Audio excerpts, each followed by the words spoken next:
Okay, this is going to be a lesson on how to create a Access database from scratch. We're going to learn several new things in this video. So right now, here's how you get into Access.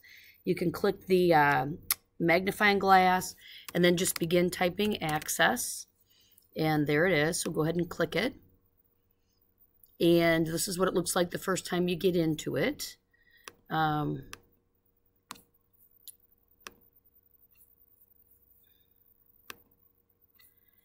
We're going to create a new one from scratch.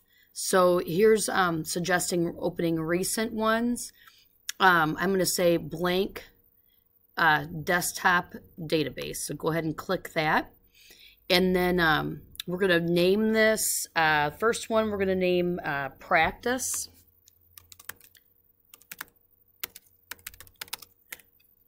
And we can choose where to save it here also. I'm going to click the folder. As you should, and then go find your OneDrive on your computer, find your folder for this class, and maybe you even have a folder for the Access unit. If you don't know how to, if you don't have an Access unit folder, click New Folder, and then type Access. And I'm going to name it Practice 1 and say OK. And now you can see there's the name, and you can see the location, and I'm going to click Create. And this is what Access looks like. We are in Datasheet View, okay? So what we did so far is we created a blank database. We named it and saved it. And now we're going to define the structure of the database, okay? So we need to add some fields, all right? So this is a table. To add fields in a table, click to add, it says. And right here we can add different kinds of fields. I'm going to add one for first name, so that's going to be short text, and I'm going to name it first name. Then I'm going to click to add again. I'm going to add another one called last name, and then I'm going to add one for, let's see, we'll probably want to add an address, so that's going to have to be short text.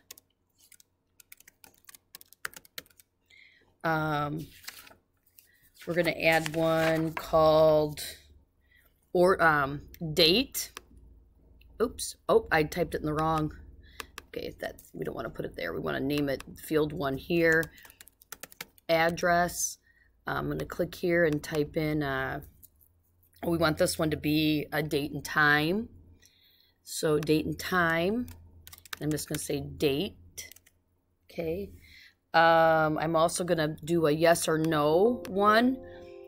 The name you supplied is reserved word. Okay. So let's type in current date. And then we're going to, for the next one, we're going to do yes and no.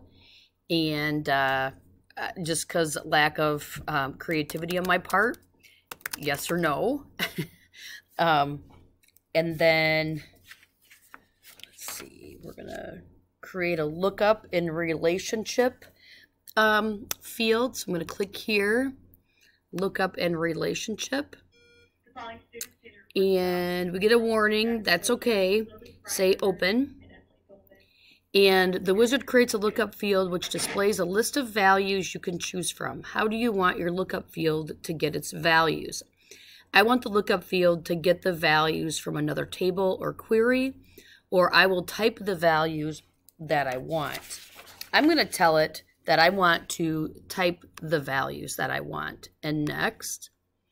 And now here, what values do you want to see in the lookup field? Enter the number of columns you want in the list and then type the values you want in each cell. To adjust the width of the column, drag its right edge to the width you want, or double click the right edge, which would be here. So let's type in, this is going to be for city. So I'm going to type in Bellevue. I'm going to hit tab. Springbrook, tab. Lamont, tab. St. Donatus, tab. And Green Island for the towns in our school district. I hope I didn't miss any. Oh, Andrew, geez. Okay, and then I'm going to say next. What label would you like for your lookup field? City in district. Okay, do you want to limit the entries to the choices? That would mean, are you going to force your people using your database to answer with one of those, or are you going to leave it open so that maybe they can type in their own? I'm going to leave it open just in case there are open enrollees or whatever, so that they can choose to type in their own. Do you want to store multiple values? That would mean they could check more than one. In this case, no. Those are all the answers the wizard needs to create your lookup field. Click Finish. And, oh, it's going to make us save the table. That's fine. Let's name this Student Info. And now you can see the table name is here and it's over here. Okay, and we can see city in the district. And you're going to see what this looks like in a little bit after we finish making all of our fields. Okay, so that's how you do a lookup wizard. Just want to make sure we're getting all the right ones here. Oh, and a hyperlink. Okay, so I'm going to click to add. And we want to do a hyperlink. And we're going to name this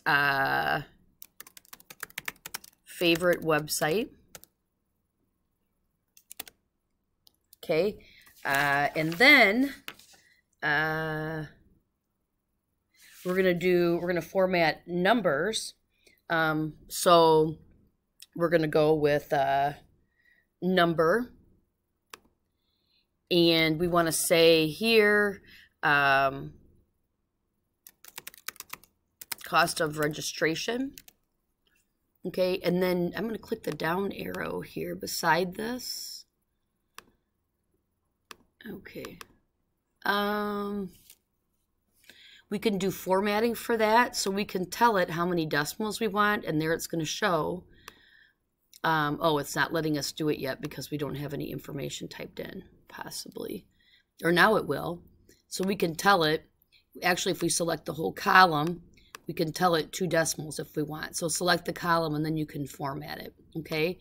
And then the next column that we are going to do is, that's cost of registration. And now this one's gonna be, this will be number of currency, and this is going to be fees, okay? And so now we're ready to start entering the data. So here's how you do that. I'm gonna make up some info here. First name, I'm gonna just enter my info. So I'm gonna click here and just type in Tracy Weber. My address is,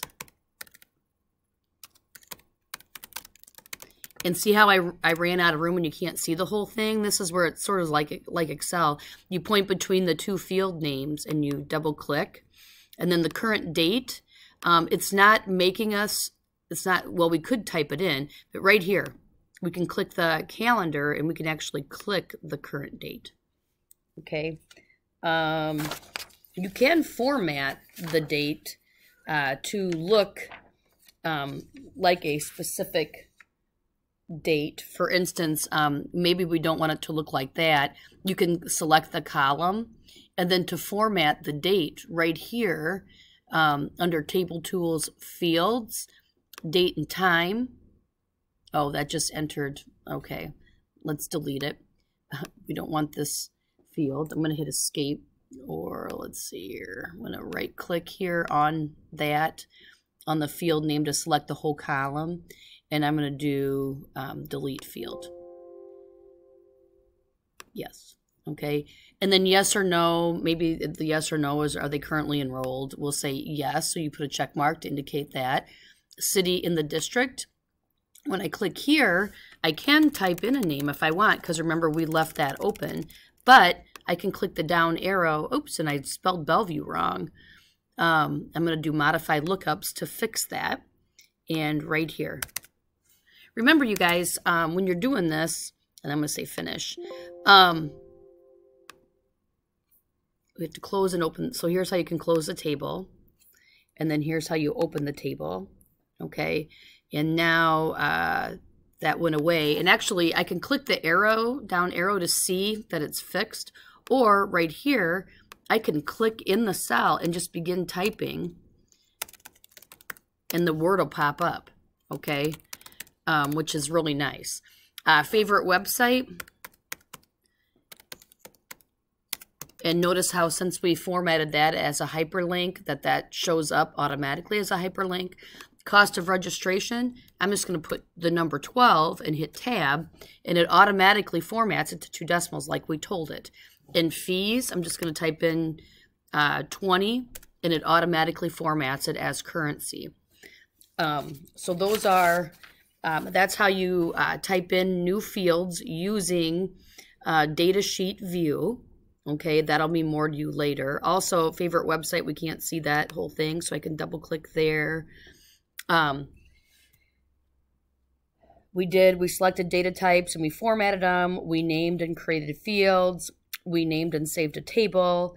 We adjusted column lists. To print the table, I'm going to go to File, Print, and let's do a print preview first. And this is what it's going to look like, okay? Notice the name of the table is here, the current date, and the page. If you are actually going to print this in here, we're going to want to put your name somewhere on it because everybody's will look the same. Let's try page setup.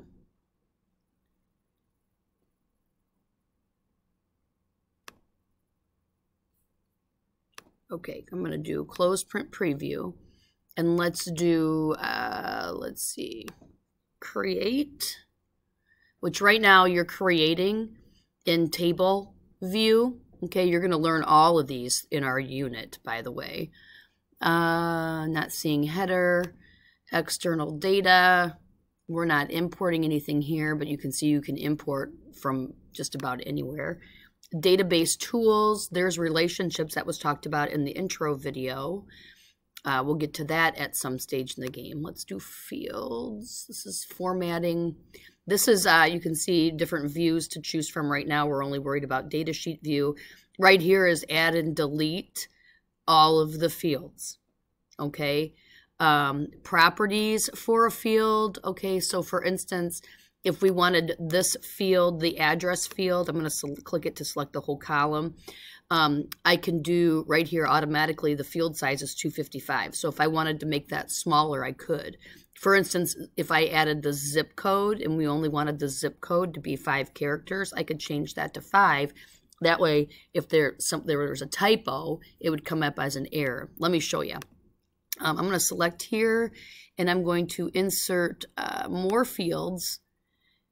Actually, I'm just going to say short text for that, and I'm going to say zip. Oops. Okay, and I'm going to select this field, and for field size, I'm going to say 5. Enter. And it's just giving you a warning and say yes. So zip code, I'm going to type in 5203112. Oh, every time I try to type in something more than 5, I get the beeping noise. So it won't let me do it. Again, I'm looking up. These are all things we'll learn in the future. Let's do this. Table properties, possibly. Nope, not there either. Okay, so let's go back to print. File, print preview. And let's see if we can change it here somehow. We did page setup, that didn't work. More. That's not going to do it either. Datasheet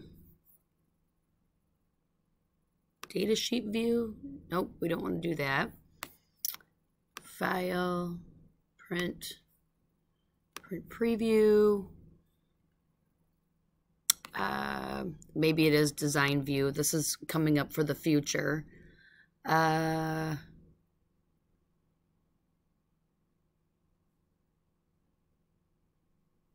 Okay, I'm not seeing it. So I'll give you extra credit if you figure out how to change that. But for now, just make sure if you are going to print, if you are instructed to print any of these, put your name in the last field like this. And by the way, we learned, you know, these are field names. These are records, okay? And each record is going to have an ID, so that'll always just stay the same, okay? So we'll leave that as 1, okay, for the ID, and that's what you'll mostly do also for all of the databases. Checking to make sure I didn't leave anything out for you.